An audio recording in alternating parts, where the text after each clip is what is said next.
Alhamdulillah wa likulli khairin fahidah. Wassalatu wassalamu ala sayyidina Muhammad wa ala alihi wa sahbihi wa atba'uhu jumlah ihtidah wal ihtidah mabad. Qala Allah ta'ala fi kitabihil karim. A'udzu billahi minasy syaithanir rajim. Bismillahirrahmanirrahim. Law anzalna hadzal qur'ana 'ala jabalin la ra'aitahu khashi'an mutasaddi'an min khasyatillah wa tilkal amsalu nadribuha lin-nasi la'allahum yatafakkarun. Shadaqallahu a'lam. Jamaah rahimakumullah, Masjid Nurul Huda beserta takmir Prof. Ketua takmirnya Prof. Kuat, Ustaz Afif, Ustaz Afif, dan hadirnya teman saya di WIN, saya di dakwah, beliaunya di VP, Ustaz Dr. Haji Fauzan, dan semuanya saja yang ada hadir, ibu-ibu, kan ibunya ini kan, ya, alhamdulillah luar biasa, bisa istiqomah melakukan kajian-kajian yang luar biasa, 1 bulan sekali. Yang 4 setiap bulan 1 kali. Satu kali. Alhamdulillah saya bisa diminta beliau Pak Berkuat waktu di mana di Unsur kemudian pasar bisa isinya. Insya Allah nanti ada waktu. Alhamdulillah pas saya ada di rumah. Jadi bapak-bapak, ibu-ibu yang dibahagiakan dan dimuliakan Allah Subhanahu wa Ta'ala, berangkat dari ayat tadi surat Al-Hasr, itu law anzalna hadzal Qur'an, seandainya kami turunkan, Allah yang menurunkan itu hadzal Qur'an, Al-Qur'an ini, la ra'aitahu khashi'an mutasaddi'an min khasyatillah, sungguh-sungguh kalian akan melihatnya. La ra'aitahu, melihatkan gunung itu khashi'an, akan tunduk 100%, mutasaddi'an, bahkan akan luluh lantak, pecah-pecah. Nah, itu luar biasa Allah Subhanahu wa Ta'ala bahasa Al-Quran. Min khasyatillah, karena takut kepada Allah Subhanahu wa Ta'ala. Nah, gitu. Wa tilkal anfaru nadribuha linnas. Jadi apa yang dijelaskan oleh Allah itu merupakan perumpamaan, bahasanya metafor, contoh-contoh yang kami buat itu la'alam yatafakkan, supaya manusia semuanya itu agamanya apa saja di situ atau tidak beragama, nah itu berpikir menggunakan pikirannya. Jamaah rahimakumullah, luar biasa Allah Subhanahu wa Ta'ala sampai membuat perumpamaan Amsalul Quran. Nanti ada kajian namanya khusus, kitab namanya Amsalul Quran. Jadi kalau bahasa sekarang itu ayat-ayat Allah dari manusia buatkan ayat-ayat fenomena yang untuk dikaji. Contoh-contoh, karena manusia kita sendiri kan nggak dikasih contoh itu nggak akan punya perhatian. Karena kita ini adalah makhluk Allah yang paling mulia. Apa yang membedakan dengan makhluk lain?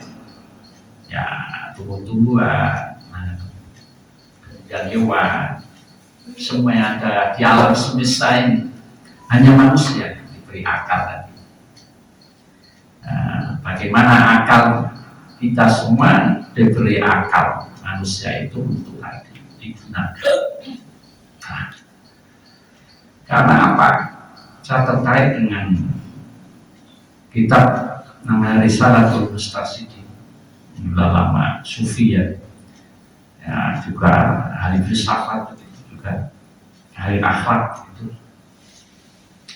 Beliau mengatakan memberikan peringatan pada kita. Wa'lam annama yasiru wa'abdu ilaihi minal fahmi. Wa'lam, ketahuilah oleh kalian semua. Bahasanya Jawa itu ngerti sira kabeh, ngerti sira satu orang. Wa'lam annama yasiru abdu, sesungguhnya sesuatu yang mana sampai kepada seorang hamba minal fahmi, dibutuhkan sebuah pemahaman. Jadi hubungan tadi saya akan kaji dari beberapa para tokoh ulama mengatakan bahwa kita itu akan sampai kepada satu memahami, mengerti tentang sesuatu adalah dengan pemahaman. Karena pemahaman manusia itu berbeda-beda, apalagi latar belakangnya berbeda-beda. Ya. Dari daerah yang berbeda, dari etnis yang berbeda, dari suku kita yang lebih dari berapa 700 suku ya Indonesia ya, maka dia memahaminya. Yang ada di sekitarnya itu berbeda-beda. Berdasarkan apa? Biqadri tabdi mi'aklihi, biqadri dengan kapasitas atau ukuran kadar bagaimana orang itu menggunakan, seorang hamba menggunakan akalnya. Jadi kalau kita itu punya otak ya, punya kepala, ada otak, di situ ada otak sampai ke belakang, namanya akal. Itu pasti bunga. Ya, yang di belakang ini kalau kita kegeblak, jatuh, banting, itu bisa stroke, bisa apa namanya? Bakar otak ya. Bakar otak. Jadi disitulah, di sini kita luar biasa melebihi komputer yang sekarang model apa yang terbaru ya, mas apa yang terbaru? Yang terbaru ya, yang luar biasa. Otak kita itu hebat kan? Dari otak kita itu yang ini bapak-bapak ini yang dulu bagaimana zamannya itu filenya masih ada nih Pak, waktu kecil. Sampai sekarang yang zaman digital, virtual. Dari zaman dulu main kelereng nggak pernah ya Pak, sampai sekarang ada sih Pak. Pas ibaratnya dolanan Netflix kayak dolanan halaman itu masih kita. Ya. Jadi otak kita itu melampaui luar biasa. Itu yang harus disyukuri oleh kita semua. Maka di mana kepala jangan sampai terbentur gitu. Ya. Jadi itu yang harus kita waspadai. Karena apa? Ada makalah juga mengatakan, ahli filsafat mengatakan, likulli syai'in jauhar, segala sesuatu itu memiliki permata. Jauhar itu permata. Apa saja itu permata. Ibaratnya sampah saja jadi permata. Gitu. Sekarang kan menjadi energi plastik yang menjadi di Gebang mana daerah Kerawang, Bantar, Gebang mengerikan. Nah sekarang menjadi masalah itu sampah kita. Nah nggak tahu nih di perumahan itu pengolahan sampahnya seperti apa. Dari sampah rumah tangga, ya, yang macam-macam itu apakah terkelola enggak? Nah, kalau enggak, repot.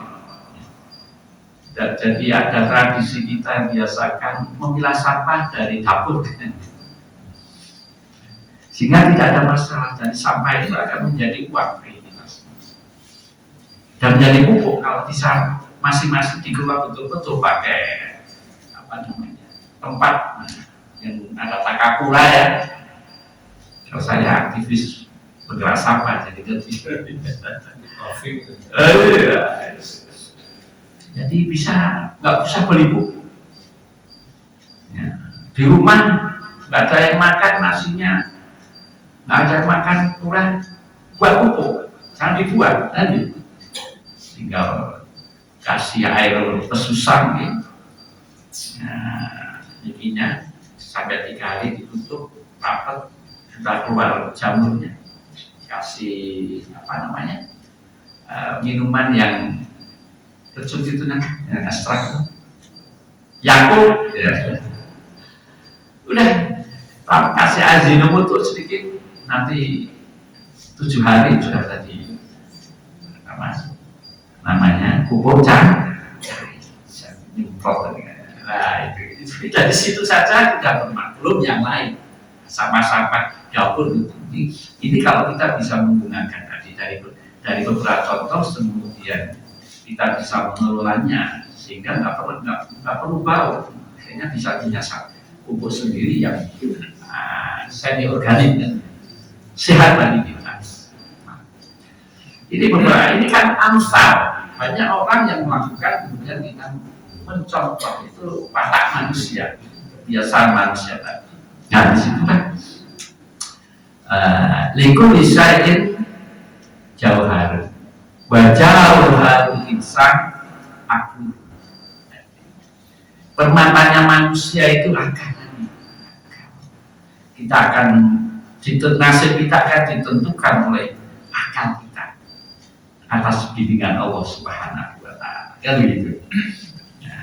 Wahyu itu membimbing kita akal memaknai, mencoba untuk menafsirkan dan diterapkan dalam kehidupan sehari-hari. Itu begitu. Jadi wajah harul akli, permatanya akal itu apa? At-taufik, bimbingan.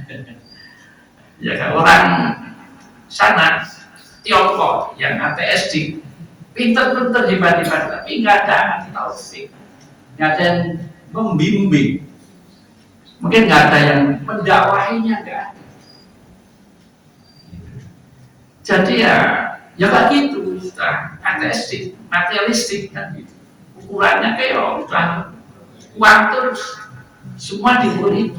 Jadi nggak percaya tentang the day after itu, dari akhirat itu nggak percaya karena tidak ada yang membimbing, yaitu wahyu Allah Subhanahu wa Ta'ala adalah Al-Quran Karim.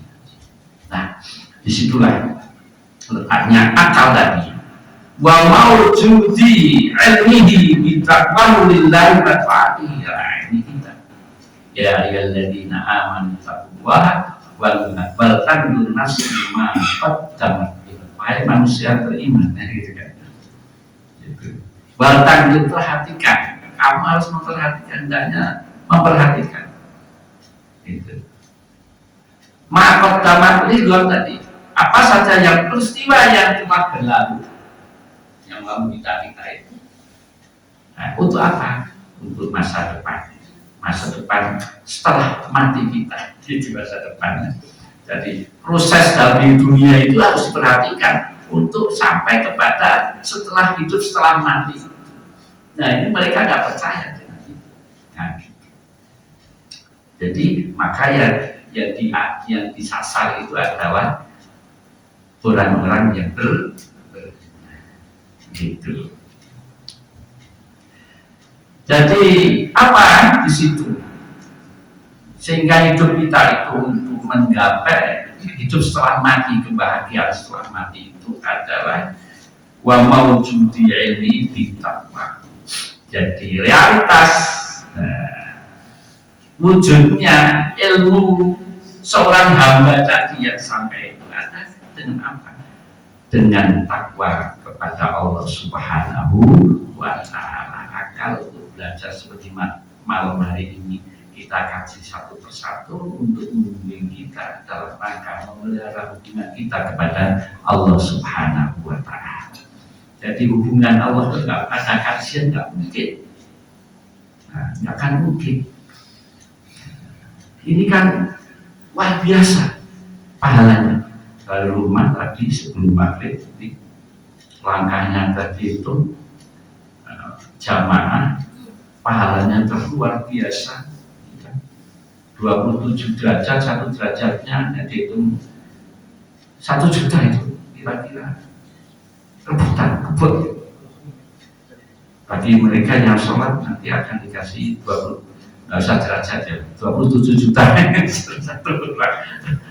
Itu wah, orang sholatnya ke sini. Padahal ini derajat unlimited, tidak terhingga. Kita nggak bisa gitu. Maka karena apa? Karena jamaah tadi ada ikatan di sini untuk bersama-sama. Kita kadang-kadang yang nggak khusus, karena otak kita filenya banyak, kadang ingat di pasar gitu, ingat di mana, di swalayan misalnya. Itu ikatan dalam sholat. Itulah tantangan kita. Nah, disitulah takwa lillah wa ta'atihi, dan taat kepada Allah Subhanahu wa Ta'ala. Nah, lalu bagaimana faman wahaba lahu al-aql. Kemudian barang siapa yang Allah berikan akal tadi, yang tadi akal tadi, yang jadi permatanya manusia tadi, wahyahu bil ilmi, kemudian hamba tadi yang punya akal, kita semua manusia itu kemudian apa? Menghidupkan akal kita dengan ilmu. Inilah yang kemudian orang-orang punya profesi yang berbeda-beda sesuai dengan chemistry-nya, kecenderungannya masing-masing. Nah, ilmu dagang itu mesti, ya kan, punya network kuat, itu kalau senang kantor lagi, gitu. Nelayanan, itulah ilmu das. Nah, ilmu, ilmu macam-macam, berbagai macam kehidupan tadi harus dengan ilmu. Ba'dal imani, setelah iman. Jadi iman dulu baru ilmu pengetahuan, sehingga ilmu iman itu membangun kesadaran. Kesadaran orang beriman itu membangun kesadaran tersendiri. Mukmin itu yang orang berusaha terus agar dia membenarkan, percaya kepada Allah Subhanahu wa Ta'ala. Progresif, artinya bergerak terus. Nah, kayak begini kita tahu upaya kita untuk memperkuat keimanan kita, amaliyah kita. Itu lanjut babas soro yakini uyuban nafsi. Nah, setelah itu ya orang tersebut, seorang hamba itu akan memperhatikan secara yakin, diyakini uyuban nafsi,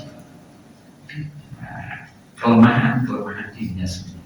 Nah, itu kan penting. Maka Rasul kan hasibu qabla atau hasab, perhatikan diri kamu sendiri itu. Nah, hitung-hitung mana kelemahannya sebelum mencari kelemahan orang lain. Maka konsep husnudon itu penting bagi kita. Sehingga kita akan menghindari konflik sama kita, gitu. Itu berpikir positif. Jadi penting itu Bapak selalu yakin uyuban nafsi. Faktor dulu dimana lalu visol diri. Maka kalau sudah bisa seperti itu kita melakukan introspeksi bermuhasabah apa kekurangan kita. Wah, satu hari kemarin jamaahnya telah. Ya kan itu kan kita. Nah, besok ya jangan sampai ketinggalan azan, sudah siap semuanya gitu. Saya tidak pernah punya pengalaman di mana di Malaysia. Di Malaysia itu mereka itu anak-anak muda, padahal masjidnya itu jauh sama rumah. Karena maksudnya pemerintah kalau di Malaysia. Nah, itu setengah jam, padahal pagi subuh setengah jam, mereka pada sholat di sana malam itu kayaknya. Pada mobil-mobil anak-anak muda keren banget, pada masih besar. Jadi itulah saya banyak belajar. Di sini di rumah saya subuh palingnya mau 5 pada jejer. Saya di hotel Pak, sama-sama teman jalan itu kesel gembok sih. Padahal masjidnya jauh semuanya dari, tapi mereka jadi pagi itu 3:30 sudah berada di sana. Pas sholat sunnah tidak lagi. Nah, kemarin 2 kali saya ke Perth di Australia, penelitian masjid juga sama tuh jauh-jauh. Nggak ada azan kayak di sini. Kita memang sekali ada azan. Dari sana itu udah di rumah, pakai jam. Saat itu jam komatnya jam sekian gitu-gitu. Mereka udah punya semua. Adanya itu formalitas di dalam, nggak pakai azan di luar. Penuh, luar biasa. Nah itulah Muslim kita di sana itu minoritas, tapi ya minoritas itu begitu ya, luar biasa. Jadi ada saya di masjid Turki, semua masjid itu tak, karena penelitiannya saya di masjid, gitu penelitiannya komunitas masjid tentang produk-produk halal itu seperti apa di sana. Tentu saja sudah terbit itu yang halal di Australia. Jadi seperti itu. Saya waktu itu sama kebetulan imamnya itu orang mana, asli dari Aceh. Aceh mana. Wah pagi subuh diminta untuk besok misi subuh. Terus pakai bahasa apa? Bahasa Inggris saja. Inggris Indonesia. Inggris kata deal ya. Karena nggak sekolahnya nggak di barat. Pagi ya, jelasin tentang persamaan al-musawah di Islam. Gitu. Nah, ya orang cabul itu, orang sana, orang bule dan itu penuh sekali. Tiap satu. Nah, disitulah ketika kita belajar sama mereka itu ada kesadaran tersendiri, kita bandingkan dari negara-negara yang nggak boleh azan, ya kan? Jumatan harus gantian karena nggak boleh mobil-mobil itu di jalan. Kasus nanti polisi. Jadi sholat aja begitu. Nah, kita itu kan bebas banget sholat itu di kita. Nikmatnya luar biasa. Nah itu yang disyukuri, harus kita syukuri. Dan ini akan menjadi kekuatan tersendiri bagi kita semua. Ya itulah birri. Dari diri kita kalau sudah tadi seperti itu, akal kita maka dalam diri manusia itu akan terbangun nanti. Nulimat larfison diri akan terbangun perkara-perkara altif kebaikan. Apa-apa sih pikirannya untuk kepentingan masyarakat altif. Dalam surat Al-Baqarah juz 2 saya hafal ayatnya. Bismillahirrahmanirrahim. Laisal birra an tuwallu wujuhakum qibalal masyriqi wal maghribi walakinnal birra man amana billahi wal yawmil akhir wal malaikati wal kitabi wan nabiyina wa atal mala ala hubbihi dzil qurba wal yatama wal masakin wa masakin wasailina wa fil riqabi wa aqamas sholata wa ataz zakata wal mufuna bi ahdihim was sabirina fil ba'sa'i wad dharra'i wa hinal ba's ulaika alladziina shadaqu wa ulaika humul muttaqun. Kebaikan itu tidak hanya menghadap barat dan ke timur, laisal birra walau wujuhan qibala masyriqi wal maghrib, tetapi walakinna birra man amana billah. Kebahagiaan ketika kita itu beriman kepada Allah itu sudah albir. Wa ta'ati lillah wal yaumil akhir. Kita itu silaturahim bukan karena apa-apa, tapi karena kepentingan akhirat. Gitu. Orang yang senang silaturahim tidak percaya tentang kehidupan akhirat. Orang yang memutus silaturahim yang percaya silaturahim. Ya, ini penting. Itulah dalam sekarang bahasa bisnisnya itu social network. Ya kan? Punya IG, punya TikTok, sekarang bahasa sekarang anak muda ini, luar biasa, pengikutnya berapa juta. Ya. Jadi di situ kita sudah dibuktikan zaman sekarang itu, dalam bahasa 14 tahun yang lalu, zaman Al-Quran turun itu, zaman Nabi Muhammad masa Madinah. Di situ itu iman, walakinna birra man amana billahi wal yawmil akhir wa aqamas sholata wa ataz zakat ila akhir, sampai bagaimana hubungan sosial. Nah itu ayat ini panjang, boleh buka sendiri, panjang sekali. Ini namanya al-mabadi al-hasanah. Jadi prinsip-prinsip kebaikan dalam membangun umat. Itu Allah sendiri sudah memberikan solusi bagi kita. Al-Quran sudah memberikan prinsip-prinsip, nalar-nalar wahyu Allah itu sudah untuk kepentingan kita yang sesuai dengan akal manusia, kecerdasan manusia. Nah, di situ.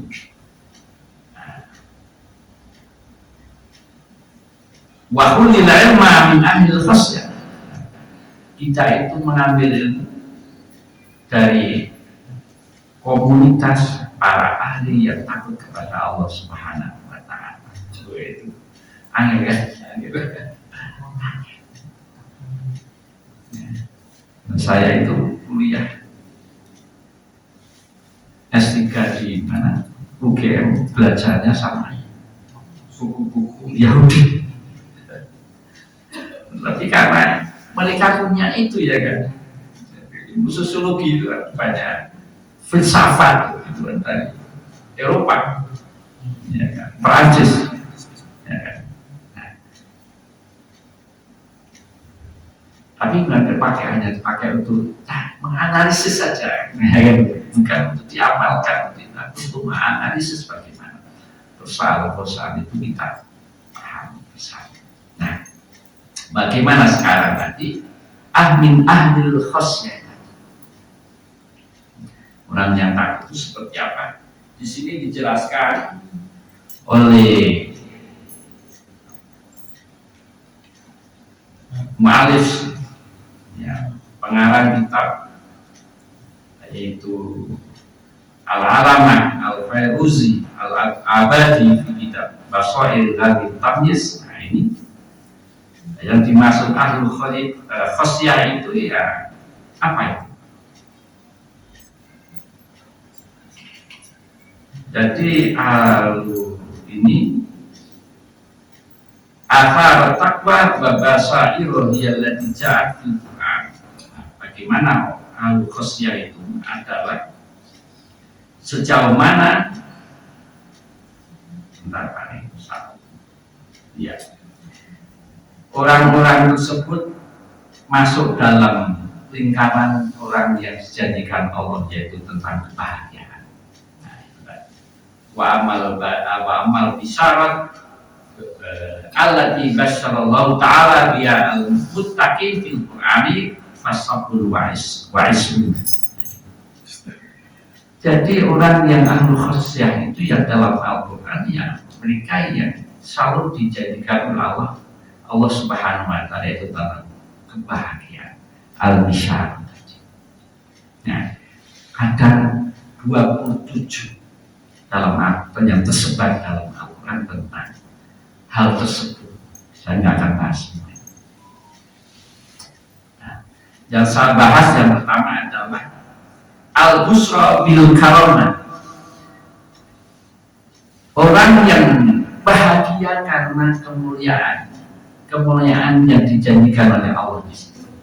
Alladzina amanu wa kanu yattaquna lahumul busra.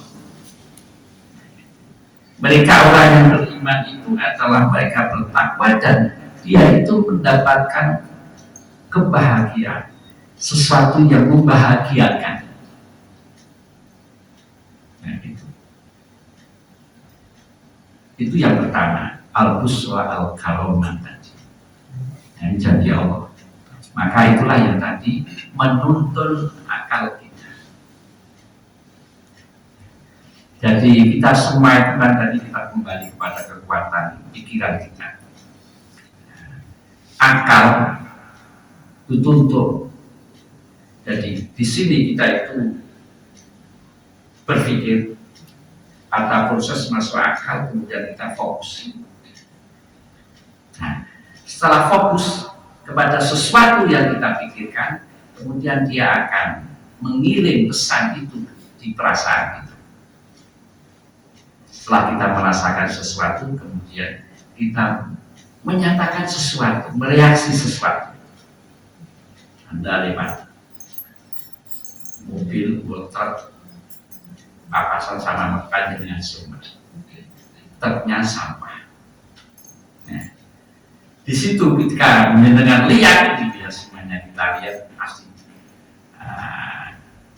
ada pemikiran yang memproses mengirim ke otak, ke akal kita langsung, kemudian langsung tutup lauknya tadi. Nah, ini sudah sikap kalau sudah begitu. Nah, prosesnya kan tidak bisa digambarkan nanti, langsung kita refleks. Karena di file kita, dan sampah itu bau. Sudah ada file, kemudian cepat merespon itu.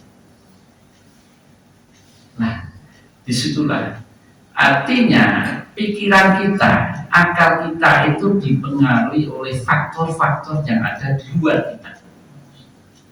Nah, lihat. Jadi semuanya itu akan masuk di file kita. Jadi itu hebatnya yang mana Allah memberikan anugerah pada kita semua. Jadi itu seperti itu. Maka siapakah yang mempengaruhi akal kita, pikiran kita? Satu, orang tua kita. Orang tua kita. Iya. Coba anak-anak, saya itu nyoba. Saya punya putu ya, baru satu putu. Umur 1 tahun, saya masih bisa berusaha ngomong. Tak coba saya setelin pakai HP. Ya ada Quran, ada ini. Apa yang terjadi? Setelah itu yang apa? Lagu anak-anak. Setelah beberapa bulan, mana itu kalau lihat HP ini ngerebut ya. Saya ke Mbah ada jalan saja, langsung minta paku, minta ditutur dan nggak mau diserahkan yang lain. Itu baru usia yang luar biasa. Kita harus bisa mengelola tadi zaman sekarang tadi kan. Semuanya Pak, itu Pak, yang punya butuh bukan karena manusia usia itu baru usia menyimpang. Dia tahu. Itu patuh satu lingkungan keluarga, ibu, ya kan? Ini harus betul-betul. Sangat menentukan nanti. Ya. Akhirnya perkembangan segini, kita harus bisa mengelola tadi, kan gitu. Bahaya dia gitu. Nanti repot. Masih penting menang anak, wah bahaya. Kadang-kadang itu ngarah gampangnya ya, punya situ sampai penting menang style anteng gitu. Tapi itu bahaya. Maka sekarang negara-negara barat itu membatasi bagaimana anak-anak usia SD itu tidak boleh pegang HP karena sadar banyak korbannya. Ada viral ya, anaknya tersemuka pintar ya mau HP, lu tulis satu tulis apa yang terjadi? Barangnya udah COD kakek Pak. Jadi kalau nggak salah 15 juta kalau gitu. Anaknya nggak merasa bersalah, senang mau dapat banyak. Apa nih sing klenger? Iya. Kan anak bahasa nutul aja, nutul aja tutul semua. Ya buat COD semua itu. Nah itu film. Jadi lingkungan itu sangat penting. Itu akan mempengaruhi otak pikiran generasi yang akan datang. Satu itu adalah lingkungan keluarga, lingkungan masyarakat. Dia bergaul sama siapa? Tidak akan menentukan juga. Kemudian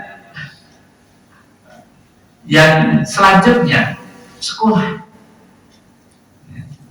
Sekolah berapa jam kira-kira? Jam 7 ya sih sampai sore lumayan ya kan. Nah, itu aja gurunya pada stres. Anak sudah nggak fokus. Anak bermalam udah main game. Namanya gamification. Main game itu yang menjadi apa namanya? Kayak orang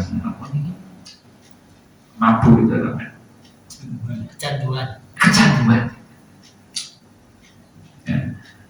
Bahaya kita kecanduan. Wah, coba anak sekarang itu kalau dulu zaman kita kan dengan semua bermain sama temennya itu.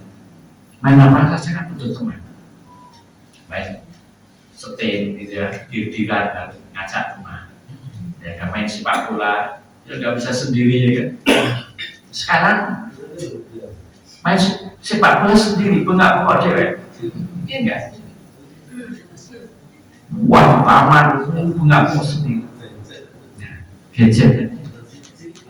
Nah itulah yang membahayakan. Itu yang kemudian negara-negara maju malahan sudah mulai khawatir dan memberikan peraturan untuk ketat terhadap anak-anak. Itulah pengaruh di antara pikiran kita, pikiran anak-anak generasi. Kita itu males tulan kemudian WA ngantor habis. Iya, kalau mulai pengajian kan gitu.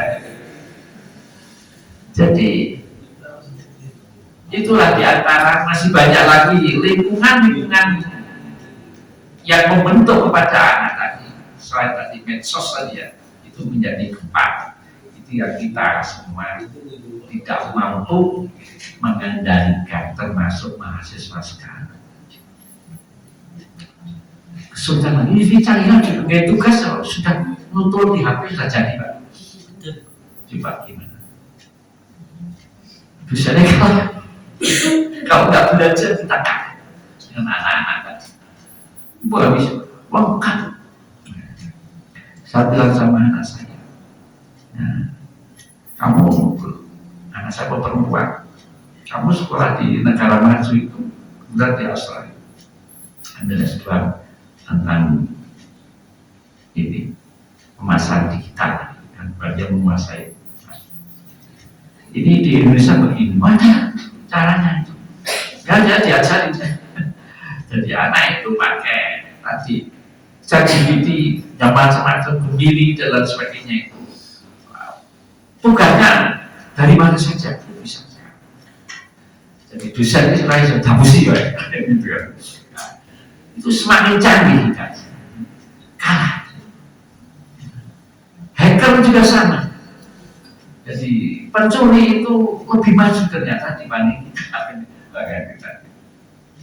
Salah satu bank kemarin oleh juga karena dihacker ya, katanya anak SMP itu coba ya, triliunan hilang uangnya kabur gitu. Bank nasional yang luar biasa. Jadi itulah dunianya yang serba melampaui. Jadi otak kita itu otak yang melampaui. Sekarang kita ada otak yang luar biasa digital yang membimbing kita untuk melampaui lagi. Jadi kita itu kan melampaui waktu otak kita ini. Anjena ngalamun bisa posisi kayak sih. Ya, kocok polisi kisi belum saya kisi tambah ayu ya misalnya begitu ketemu nih. Misalnya begitu. Kan jadi otak kita itu punya melampaui dari zaman dulu, zaman gandul sampai zaman yang akan datang. Wah, visual saya membayangkan macam-macam masa akan datang kita. Ligotin tadi. Di dunia itu kita bisa membayangkan macam-macam dan melampaui batas-batas geografis. Amerika itu karena begitu indahnya ya, suaranya melampaui semua mampu. Itulah ciptaan Allah Subhanahu wa Ta'ala. Apalagi sekarang yang diproduksi oleh manusia sendiri bisa melampaui dengan waktu yang cepat. Kalau dulu orang buat makalah itu 1 minggu itu mocornya sampai iya Pak, saya ini cukup ChatGPT, Gemini dan lain sebagainya. Menfitnya orangnya kalau ibune kupel dengan ini, wah kapan? Fotonya jangan jejeri kalau artis si kepan mudo bisa langsung bisa anak bocor, wah kali anak kok kawate bendung siapa gitu itu sekarang itu dan itu melampaui lebih lagi ya. Dari sing paling ngeri kan dunia perbankan, was terus, bobol terus. Jadi itulah yang hasil kreativitas umat manusia, bagaimana otak memproduksi sebagai alat bantu kita untuk melampaui kecuali hati melampaui kekuasaan Allah Subhanahu wa Ta'ala. Itu yang harus diyakinkan. Maka kita harus kembali lagi melakukan kajian yang konservatif yang biasa itu penting agar ketemu kan gitu. Kalau sudah kita nggak mana ngaji, mau ngaji ke masjid, mau pengennya besok, ini kan mau lagi mulai sihat, Pak Profesor Tio Siap juga bisa, mau dengerin siapa saja bisa di sini. Tapi nilai spiritualitasnya, nilai pahalanya itu yang tidak diberikan orang. Langkah kita ke masjid itu yang tidak pernah diberikan orang untuk menghapuskan segala kesalahan kita. Nah, gitu. Jadi itulah yang kita harus kembali. Jangan terlalu lompat sana, harus kembali kajian yang seperti ini.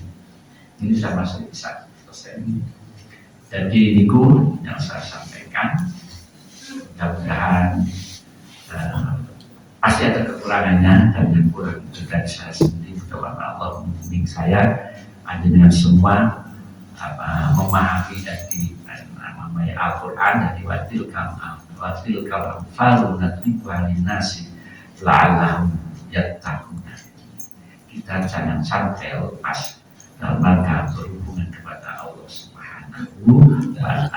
itulah iman tadi. Keimanan itu menjadi fondasi untuk melangkah masa depan kita.